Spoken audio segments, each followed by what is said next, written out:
Ma'am, ma'am, after Tamil, English. Yeah.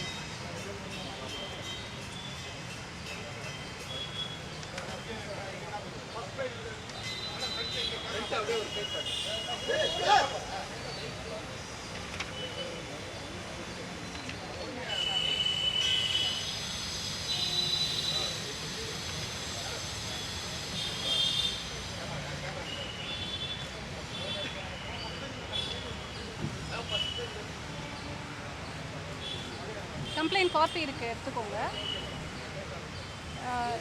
இன்றைக்கி Chennai commissioner ஆஃபீஸில் புகார் அளிக்கிறதுக்காக வந்திருக்கேன்.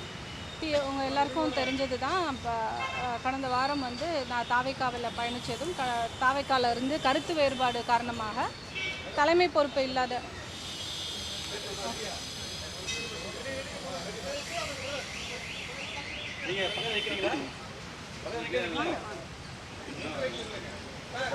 ஹரிஷ் இந்த சைடு.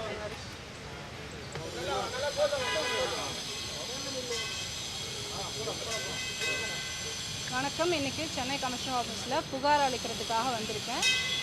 கடந்த வாரம் வந்து தாவேக்காவிலேருந்து வெளியேறி திமுகவில் இணைஞ்சிருக்கேன். தாவேக்காவிலேருந்து வெளியேறின நாள் முதல் தொடர்ந்து அப்யூஸ் நடந்துகிட்ருக்கு. டிஜிட்டல் அப்யூஸ், சோஷியல் மீடியாவில் அப்யூஸ், ஆபாச வார்த்தைகளால் பேசுகிறது, நம்மளோட ஃபோட்டோஸை மாஃப் பண்ணி போடுறது, அண்ட் நிறைய மிரட்டல்கள், வாய்ஸில் ஃபோன் பண்ணி நம்மளை மிரட்டல்கள் கொடுக்குறது. இது மாதிரி நிறைய இது ப்ரூஃபோடு இன்றைக்கி நான் எல்லா கமிஷனர் ஆஃபீஸில் நான் ப்ரொவைட் பண்ணுறேன். எல்லாருமே இந்த விஷயம் பண்ணுறது வந்து விர்ச்சுவல் வாரியர்ஸ். இந்த வாய்ஸ் ஆஃப் காமன் ஆதவர்ஜுனா அவர்கள் வந்து ஒரு ஆஃபீஸ் நடத்துகிறார். அங்கே இருக்க விர்ச்சுவல் வாரியர்ஸ்னு விஜய் இன்ட்ரடியூஸ் பண்ண அந்த டீம் தான். ஒவ்வொருத்தருமே எந்தவித ஒரு பயமும் இல்லாமல் விஜய் அவர்களோட ஃபோட்டோவோட, அந்த கட்சி கொடியோட, எல்லாரும் பண்ணுறவங்க எல்லாருமே விஜய் அவர்களோட ஃபோட்டோ இல்லை அந்த கட்சிக்கான சிம்பல் ஏதோ ஒரு இது கூட இல்லாமல் அவங்களுக்கு கிடையாது. எல்லா கம்ப்ளைண்ட்லேயுமே பார்த்தீங்கன்னா அவங்க எல்லாருமே விஜயோட ஃபோட்டோஸ் வச்சுருக்காங்க, அவங்க கட்சிக்கான சிம்பல் வச்சுருக்காங்க. இது எல்லாத்தையுமே நான் காட்டுறேன். இவங்கெல்லாம் கட்சியோட ஃப்ளாகை வச்சே பண்ணுறாங்க.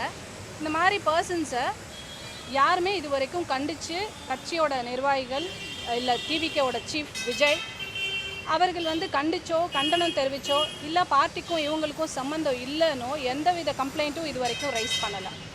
தாவேக்காலேருந்து வெளியே வர்ற பெண்கள் அப்படின்னு சொன்னாலே அப்யூஸ் பண்ணணுன்றது ஒரு கலாச்சாரமாக வச்சு ஒவ்வொரு பெண்களாக இதுக்கு முன்னாடி கட்சியை விட்டு வெளியே வந்த பெண்கள் ஆகட்டும், இல்லை இந்த கட்சிக்கு ஆப்போசிட்டாக ஏதாவது கருத்து சொல்கிற பெண்கள் ஆகட்டும், எல்லாரையுமே வேறு விதமாக ஆபாசமாகவும் அவங்க மேலே வேறு ஒரு அக்யூசேஷன்ஸு, கேரக்டர் அசாசினேஷன்ஸ் இந்த மாதிரியெல்லாம் பண்ணி அவங்கள முடக்கணும்.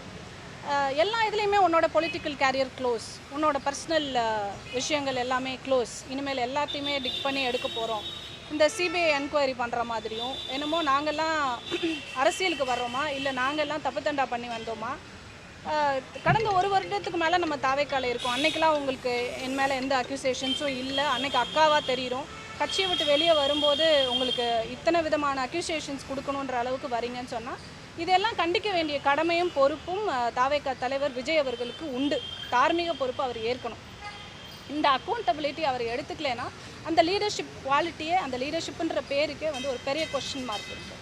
ஸோ இதை வந்து அவர் கண்டிக்கணும். அட்லீஸ்ட் நீங்கள் கண்டித்து ஒரு வீடியோவோ ஆடியோவோ ஆர் ஒரு லெட்டராது இதை வந்து நான் டினை பண்ணுறேன், இது என்னோடய பார்ட்டி பீப்புள் கிடையாது, இல்லை இந்த மாதிரி பண்ணுறவங்கள நான் வந்து இவர் எப்போவுமே சொல்லுவார், மரத்து மேலே ஏறாதீங்க, இறங்கினா தான் முத்தம் கொடுப்பேன்னு, அந்த மாதிரி நீங்கள் இதெல்லாம் பண்ணாதீங்க, உங்கள் எல்லாருக்கும் முத்தம் கொடுப்பேன்னு கூட ஒரு அறிக்கை கொடுக்கலாம். ஸோ இந்த மாதிரி விஜய் அவர்கள் வந்து இந்த யங்கர் ஜென்ரேஷன் ஜென்சி கிட்ஸை வந்துட்டு கண்டினியூஸாக இது மாதிரி ஒரு ட்ரெண்ட் செட்டிங்கை வந்து கொண்டு வந்துட்டுருக்காரு. இது சமுதாயத்துக்கு, நம்ம கலாச்சாரத்துக்கு, தமிழ்நாடு பெண்களுக்கு இது ரொம்ப கேடான ஒரு விஷயம். இன்றைக்கி வரப்போகிற எனர்ஜி லாக்டவுனுன்ற ஒரு அபாயத்தை விட தாவேக்கா ஒரு பெரிய அபாயகரமாக ஒரு விஷயமாக பார்க்குறேன். இந்த மாதிரி விஷயங்களை, இந்த மாதிரி கலாச்சாரங்களை இன்டியூஸ் பண்ணி அதை ஆதரித்து விஜய் அவர்கள் மௌனம் காப்பது ஏன்? நேற்று இரவு டிஜிபி ஆஃபீஸில் வந்து ஒரு கம்ப்ளைண்ட் கொடுத்துருக்காரு பொன்ராஜ் அவர்களோட ஸ்டேட்மெண்ட்டுக்காக. நான் பொன்ராஜ் அவர்களுக்காக வக்காலத்து வாங்கியோ அவரோட ஸ்டேட்மெண்ட் கரெக்டுன்னு சொல்லியோ வாதாட வரல. அவரோட ஸ்டேட்மெண்ட் கண்டனத்துக்குரியது தான். பட் அவருக்கும் திமுகவுக்கும் என்ன சம்மந்தம்? திமுக நிர்வாகியாக அவர் கிடையாது. எந்தவித எதுவுமே இல்லாமல் திமுக தான் இது எல்லாத்துக்குமே காரணம். எல்லாம் அவர் வீட்டில் ஒன்று நடந்தாலும் சரி, அவர் மனைவி கம்ப்ளைண்ட் கொடுத்தாலும் சரி, கட்சியை விட்டு யாரும் வெளியே வந்தாலும் சரி, எல்லாத்துக்குமே இந்த ஒரு கட்சி தான் காரணம் அப்படின்ற ஒரு ப்ளேம் அக்யூசேஷன்ஸை வந்துட்டு வச்சுட்டே வராங்க. இது தொடர்றது வந்து நல்லது கிடையாது. இதை வந்து சட்ட ரீதியாக சட்டத்தையும் நீதித்துறையும் மதித்து இதை கம்ப்ளைண்ட்டாக கொடுக்குறோம். ஏன்னா வந்து இதெல்லாம் வந்துட்டு நம்ம போய் கரெக்ட் பண்ணுற இடத்துல நம்ம இல்லை. ஸோ சட்டம் தன் கடமையை செய்யும். நீதித்துறையை நம்பி தான் இந்த கம்ப்ளைண்ட்டை கொடுத்துருக்கோம். நன்றி. ஆமாம் ஆமாம், அவர் தானே அதுக்கான அக்கௌண்டபிலிட்டி எடுத்துக்கணும். ஸோ அவருக்கு கீழே இருக்க ஆட்கள் பண்ணுறாங்க, அவர் கட்சி கொடியை வச்சு பண்ணுறாங்க, அவரோட ஃபோட்டோஸு விசில் சின்னம் இத்தனையும் வச்சு பண்ணுறாங்கன்னா அப்போ எந்த வித அத்தாரிட்டியோடு பண்ணுறாங்க? அவர் தானே அதுக்கு ரெஸ்பான்சிபிள். ஆமாங்க மேடம், நீங்கள் ஏற்கனவே பாஜக தாவேக்கு வந்ததும் சரி, உங்களை பற்றி இப்போ நீங்கள் இருக்கக்கூடிய திமுக சார்ந்தவரும் சரி, மற்ற கூட்டணி கட்சிகளும் சரி, ஆபாசமாகவும் அருவருக்கத்தக்க வகையிலும் நிறையா பேசியிருக்காங்க. உங்களுடைய இன்ஸ்டா ரீல்ஸ் வீடியோக்கெல்லாம் எடுத்து போட்டு ஒரு முன்னணி அந்த பத்திரிகை கூட செய்து வச்சு அதை பற்றி கூட ஆபாசமாக பேசியிருக்காங்க. அப்போ அந்த பேசியவர்கள் இல்லை, அது எல்லா கம்ப்ளைண்ட்டுமே எடுத்திருக்கேன். அந்த அப்போது அந்த கட்சி தலைவர்கள் மீது நடவடிக்கை எடுக்கணும் ஏன் நீங்கள் சொல்லலை? இப்போ ஏன் விஜய் கூட சொல்றீங்க? எந்த கட்சி தலைசி பெண்களை ஆபாசமாக பேசுகிறதும், ஒருத்தரை கேரக்டர் அசாசினேஷன் நடிகைகளை பேசுகிறதும் வந்து தமிழ்நாட்டில் பார்க்காத விஷயம் கிடையாது. இது புதுசு இல்லை. அதுக்காக ஒவ்வொரு நடிகையும் வந்து என்னை நீ இப்படி பேசுவியா, என்னை நீ அப்படி சொல்லுவியா, இந்த பத்திரிகையில் இப்படி எழுதுவியான்னு நம்ம வந்து விளக்கம் கொடுக்க முடியாது. ஏன்னா கிசுகிசுக்கள் தவறுதலாக ஒரு பத்திரிகைகளில் எழுதுறது இது காலங்காலமாக நடந்துட்டுருக்கு. அதுக்கான விளக்கமெல்லாம் ஒவ்வொரு நடிகையும் கொடுக்க ஆரம்பித்தா பத்தாது. உங்களை பற்றி ஒருத்தர் பேசுகிறாரு, ஒரு பத்திரிகையில் வருது, அவருக்கு இப்போதைக்கு நெறியாளராக இருந்து இந்த திமுகவில் சேர்ந்திருக்கிற ஒரு நெறியாளர் பேசுகிறாரு. அதை வைத்து உங்களை ஆபாசமாக நிறைய நேரத்தில் செட் பண்ணுறாங்க. அந்த டைமில் செட் பண்ணாங்க. அந்த டைமில் அந்த கட்சியை சார்ந்த தலைவரை கண்டிக்காத நாச்சியார் இப்பொழுது ஏன் தாவேக்காக எந்த கட்சியை சார்ந்து எழுதுனாங்க? இப்போ நீங்கள் திமுகவில் இருக்கீங்களா? திமுகவில் தான் உங்களுக்கு எழுதிருக்காங்க, நிறைய இருக்கு. இப்போ கூட எடுத்து திமுகவில் இருந்து எடுத்து எழுதுறாங்க அப்படின்னு சொன்னால் திமுக தலைவர் மேலே நம்ம கண்டனம் தெரிவிக்கலாம். யூடியூப்பில் உட்காந்து பேசுகிறவங்கலாம் அந்த சேனலில் உட்காந்து பேசுவாங்க, இந்த சேனலில் உட்காந்து அதெல்லாம் பார்த்து அதுக்கெல்லாம் ஒன்னொன்றுக்கும் கம்ப்ளைண்ட்டுக்கெல்லாம் நம்ம ரிப்ளை கொடுக்க முடியாது இல்லையா? சொல்கிறேன் நான், ஒரு விஷயம் உங்களுக்கு பரவுது, அந்த விஷயத்தை போட்டு இவங்க தானா இதுதான் நாச்சியார் அப்படின்னு சொல்லிட்டு சமூக வலைத்தளத்தில் பரப்புறாங்க. நீங்கள் சொன்னதெல்லாம் நான் பார்த்தேன். பட் வந்து நான் திருப்பியும் ஒன்று சொல்லிக்கிறேன், ஒரே நிமிஷம். நான் இன்னைக்கு இந்த கம்ப்ளைண்ட்டோட எல்லாத்தையுமே நினச்சிருக்கேன். இந்த யூடியூப்பில் உட்காந்து நான் வந்து உங்கள் எல்லாருக்கும் தெரிஞ்சது தான், இந்த பஸ்ஸில் தொங்கிட்டு போகிற பசங்களை வந்துட்டு அடித்து அந்த ஒரு கேஸ் ஆச்சு, அதில் கைதான இந்த அரெஸ்ட் ஃபோட்டோஸு இதெல்லாம் வச்சு இவங்க வந்து இதுக்காக அரெஸ்ட் ஆனாங்க, அதுக்காக அரெஸ்ட் ஆனானுங்கன்னு சொல்லிட்டு போலியா எனக்கு ப்ரூஃப் இருக்குது, சோர்சஸ் இருக்குதுன்னு 4 பேப்பர் கொண்டு வராங்க. ஓகே, 4 ப்ரூஃப் இருக்குது, சோர்சஸ் இருக்குங்கவங்க யூடியூப் சேனலில் உட்காந்து பேசாமல் நேராக கமிஷனர் ஆஃபீஸில் வந்து கம்ப்ளைண்ட் கொடுத்து என் மேலே அக்யூசேஷன்ஸ் இருக்குது, இல்லை இந்த பெண் தவறானவங்க, இந்த பெண் மேலே இவ்வளோ புகார்கள் இருக்குது, இவங்க வெளியில் நடமாடவே கூடாதுன்னு கூட கம்ப்ளைண்ட் கொடுங்க. I am ready to face. என் மேலே அக்யூசேஷன்ஸ் இருக்கா, யாரையும் பயந்து ஓடி போயோ இல்லை எந்த கேள்விக்கும் இந்த கேள்வி என்கிட்ட கேட்கக்கூடாதுனோ, என்னென்ன கேள்வி கேட்க போகிறீங்கன்னு மீடியாவில் கேட்டுக்கிட்டோ பேசுகிற பெண் நான் கிடையாது. I am not a virtual warrior. பனையூரில் பதுங்கிட்டு இருக்கிறது. I am the real warrior, வேலுநாச்சியாரோட பிளட். உங்கள் யார்கிட்டையும் கொஸ்டின்ஸ்க்கு ஆன்சர் பண்ண மாட்டேன் நான் சொன்னதே கிடையாது. நெறியாளரையோ உங்கள் பத்திரிக்கை நான் பேசலை, திருப்பி சொல்கிறேன். நீங்கள் திமுகவில் சேர்ந்ததுக்கு கூட அந்த வீடியோ திருப்பி ஷேர் பண்ணி இது தேவையில்லாதது அப்படின்னு சொல்லிட்டு எல்லாருமே பகிர்ந்தாங்க. அந்த உங்களுக்கு அனுப்புகிறேன், வாட்ஸ்அப்பில் அனுப்புகிறேன், பாருங்கள். கண்டிப்பாக அதுக்கான சட்ட நடவடிக்கை நான் எடுப்பேன். இந்த டைம் எல்லாம் நீங்கள் வந்துட்டு அது மாதிரி உங்களை வந்து சமூக வலைத்தளத்தில் சொன்னீங்களா நிச்சயம் வாட்ஸ்அப் சொல்றீங்களா, அவங்களாம் அடையாளம் தெரியாது, அவங்க யாருன்னே தெரியாது. டிவிக்கான ஒரு சிம்பிள் வச்சுக்காங்க, அவங்க தான் இதுக்கு கட்சி தலைவர் மீது நடவடிக்கை எடுக்கணும்னு சொல்லுங்க. அப்போ ஏன் நீங்கள் எடுக்கல, அந்த மாதிரி ஒரு ஆக்ஷன் ஏன் நீங்கள் போல? ஒரு தலைவர் என்டிகேவில் இருக்காங்க, எந்த தலைவருக்கு கீழே யாரும் பண்ண மாதிரி எனக்கு தெரியலங்க. நீங்க சொல்றது யூடியூப் வீடியோஸ்ல வரத சொல்றீங்க. இப்போ இல்லவே இல்லை மேடம், அதை திருப்பி உங்களுக்கு பகிர்றேன் நான். யூடியூப்ல கிடையாது, உங்களை வச்சு பேசுங்க. நீங்கள் திமுகவில் ஜாயின் பண்ணதுக்கு அப்புறமாகவே இது தேவையில்லாததுன்னு உங்களோட சட்ட நடவடிக்கை அதுக்கும் எடுக்கிறேங்க. எல்லாத்துக்குமே சட்ட நடவடிக்கை எடுக்கிறேன். இன்னைக்கு கொடுத்துருக்க கம்ப்ளைண்ட்ல அது எல்லாமே இன்க்ளூடட். ஒரு அரசியல் கட்சி ஒரு அரசியல் கட்சி சார்ந்தவங்க இருக்காங்க, விசிகாவாக இருக்கட்டும், எம்பிகாவாக இருக்கட்டும், திமுகவாக இருக்கட்டும், அங்கே இருக்காங்க. இவங்க ஏன் அவங்க அந்த தலைவர் மீது நடவடிக்கை எடுக்கணும், அப்போதைக்கு நாச்சியார் சொல்ல விஜய் மீது மட்டும் நடவடிக்கை எடுக்க சொல்லுங்க. இந்த கலாச்சாரம் கொண்டு வந்ததே விஜய் அவர்கள் தான். ஸோ வந்து விஜய் அவர்கள் வந்து டிஜிபி ஆஃபீஸில் நேற்று வந்து கம்ப்ளைண்ட் கொண்டு வந்திருக்காரு.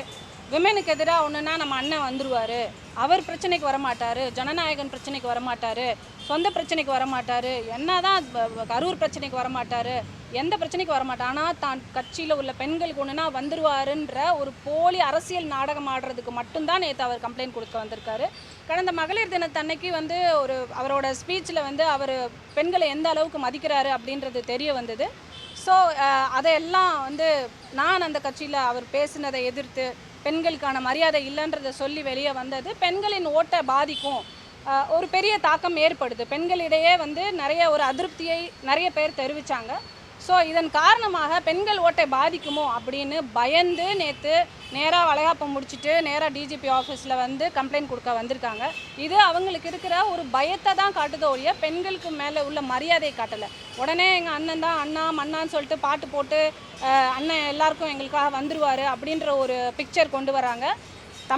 தமிழ்நாட்டு பெண்கள் முட்டாள் இல்லை, தமிழ்நாட்டு பெண்கள் மிகச்சிறந்த அறிவாளிகள், தேர்ந்த அரசியல்வாதிகள். அவங்கள தேர்ந்தெடுத்து தனக்கு தலைவராக யார் இருக்கணுன்ற தேர்ந்தெடுக்கிற தகுதி தமிழ்நாட்டு பெண்களுக்கு நிறைய உண்டு.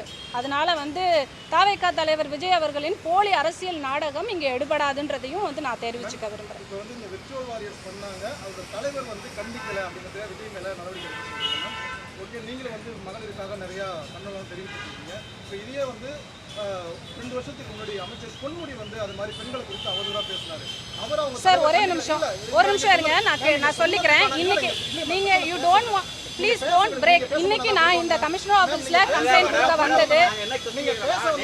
விஜய் வந்துட்டு கம்ப்ளைண்ட் கொடுத்துட்டாரு, இதனால நிறைய பெண்கள் வந்து சப்போர்ட் பண்றாங்க, அது வந்து போலியானது சொல்றதுக்காக நீங்க வந்திருக்கீங்க அப்படிங்கிற ஒரு கேள்வி எழுதுது. இல்ல அதேதான் இவங்க தலைவர் நீங்க கண்டிக்கிறீங்க. 2 வருஷம் முன்னாடி பொன்முடி வந்து அதுதான் சொல்றேன், பத்திரிகையாளர்கள் நீங்க கேட்குற கேள்வி எனக்கு புரியுது சார். பெண்கள் எல்லாமே பெண்களுக்கு ஆதரவானதுதான். நீங்களும் ஒரு பெண்களுக்கு எல்லாம் போராட்ட கொடி தூக்குறவங்க நீங்க இப்படி தூக்கிட்டு தான் இருக்கீங்க. ஸோ விஜய் வந்து கண்டிக்க தவறிட்டாரு, அவர் தலைவருக்கான பண்பு இல்லைங்கிறீங்க. பொன்முடி அதே மாதிரி அமைச்சர் பொன்முடி வந்து பெண்களை குறித்து அவதூறாக பேசினாரு, அவங்க தலைவர் கண்டிக்கதான் எதுவுமே வெளில வந்திருக்காங்க. தெரிவிச்சீங்களா? இன்னைக்கு நான் இந்த கம்ப்ளைண்ட்டை கொடுக்க வந்திருக்கிறதுக்கான எசன்ஸை முதல்ல நல்லா புரிஞ்சுக்கோங்க. நீங்க கேட்குற கொஸ்டின்ஸில் வந்துட்டு இந்த நான் இன்னைக்கு கொடுக்க வந்திருக்க புகாரோட அந்த வேல்யூ உடஞ்சிடக்கூடாதுன்னு நினைக்கிறேன். இன்னைக்கு ஒரே ஒரு விஷயம்தான், ஆன்லைன் அபியூஸ், சோஷியல் மீடியாவில் அபியூஸ், ஆபாசமாக பேசுறது, ஃபோட்டோஸை மாஃப் பண்ணுறது, நம்மளை பற்றி கேரக்டர் அசாசினேட் பண்ணுறது, இது ஒரு பெண்ணுக்கு எனக்கு மட்டும் இல்லை, இதுக்கு முன்னாடியும் நிறைய பேருக்கு நடக்குது, இனிமேலும் நடக்கும். இதை தவிர்க்கும் விதமாக நடந்துக்கணும். விஜய் அவர்கள் அந்த அக்கௌண்டபிலிட்டி எடுத்துக்கிறணும். இதுதான் இன்னைக்குள்ள எசன்ஸ். இதை பிரேக் பண்ணுறதுக்காக நீங்கள் நிறைய கொஸ்டின்ஸ் கேட்கலாம், பட் அது நம்ம இன்னொரு விஷயத்தில் நம்ம பேசலாம். ஒரு நெறியாளர் மேடம், ஒரு சிம்பிள் மேட்டர் மேடம், ஒரு வார்த்தை நடக்கக்கூடாது. நெறியாளர் ஒரு விவாதம் மேடம் நடக்குது, ஒரு எம்பி அவர்கள் வந்துட்டு ஒரு கேள்வி கேட்குறாங்க, அது வைரல் ஆகிடுது.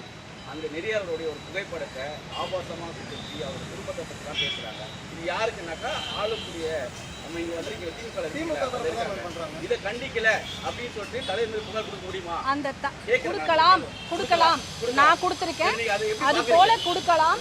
எல்லாருக்கும் இது ஜனநாயக ஆட்சி. இந்த ஜனநாயகத்தில் யார் மேலே வேணாலும் கம்ப்ளைண்ட் கொடுக்கலாம். நான் கொடுக்குறேன். இது ஏன் அவங்க கொடுக்கல, இது ஏன் இவங்க கொடுக்கலன்றதுக்கு நான் பதில் கொடுத்தா அது சரியா இருக்காது. கண்டிப்பாக கொடுக்கணும். நான் கொடுக்குறேன், இன்னைக்கு கொடுக்குறேன். ஏன் நேற்று கொடுக்கல? அதுதான் நெறியாளர்கள் நல்லா தெரிஞ்சுக்கோங்க. ஒரு பெண் புகார் அளிக்க வந்தா ஏன் நேற்று வரல, ஏன் நீ முந்தா நேற்று வரல? மீட்டூவில் போய் ஒரு நிமிஷம் சார் ப்ளீஸ் வெயிட். மீட்டூவில் ஒரு கம்ப்ளைண்ட் கொடுக்க வந்தா ஏன் 1 வருஷமா சும்மா இருந்துட்டு கொடுக்குறீங்க? ஏன் டிவோர்ஸ் ஃபைல் பண்ணுறீங்க? ஏன் 10 வருஷம் கழிச்சு டிவோர்ஸ் பண்ணுறீங்க? இந்த மாதிரியான கேள்விகளை முதல்ல தவிருங்க. ஒரு பெண்ணுக்காக நில்லுங்க. நெறியாளர்கள் ஒரு பெண் ஒரு புகார் அளிக்க வந்திருக்காங்கன்னா அந்த பெண்ணை மதித்து அவங்க புகார் கொடுக்க வந்த எசன்ஸ் என்ன அதை மட்டும்தான் எடுக்கணுமோ ஒழிய அவங்க முந்தா நேற்று வரல, நேற்று வரல, நேற்று அந்த கட்சியில் இருந்தாங்க, நாளைக்கு இந்த கட்சியில் இருக்காங்கன்றது இது அனாவசியமாக நினைக்கிறேன். இன்னைக்கு இந்த ப்ரெஸ் மீட்டோட நோக்கம் ஆன்லைன் அபியூஸ், விர்ச்சுவல் வாரியர்ஸை கண்டிக்கணும். விஜய் அவர்கள் கண்டனம் தெரிவிக்கணும். தேங்க்யூ. பதில் சொல்லிட்டு போங்க. உங்களை மாதிரி அவங்க ஒரு பெண் தானே மேம்?